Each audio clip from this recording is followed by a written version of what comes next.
టెక్స్టింగ్‌లో మనందరి favourite part sending emojis. So, ఒక హ్యాపీనెస్‌ని share చేసుకోవాలన్నా, లవ్ ఎక్స్‌ప్రెస్ చేయాలన్నా, ఒక హై ఫై, ఒక హగ్, ఒక యాంగ్రీ, సో, ఎలాంటి ఎమోషన్ షేర్ చేసుకోవాలన్నా ఒక ఎమోజి షేర్ చేస్తాం మనం. బై ద వే ఈరోజు వరల్డ్ ఎమోజి డే అంట. Even I was surprised to know thought.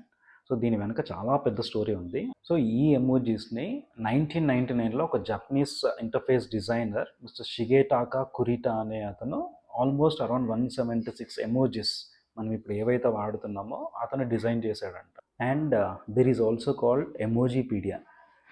2002 July 17th, Apple company when they released iCalendar application, అప్పుడు ఈ జూలై 17th డేట్ని ఆ ఎమోజీ మీద పబ్లిష్ చేశారంట. సో అప్పటి నుంచి ఎవరైతే ఈ ఎమోజిపీడియా ఫౌండర్ ఉన్నాడో వరల్డ్ ఎమోజీ డేగా హీ అనౌన్స్డ్ అనమాట.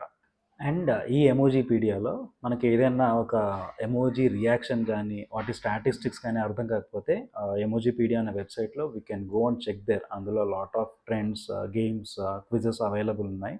అండ్ మీరు ఎక్కువ ఏ ఎమోజీ యూజ్ చేస్తారో do comment and send it to that person ఎవరైతే ఎక్కువ ఎమోజీస్తో రియాక్షన్ ఇస్తుంటాడో. See you again.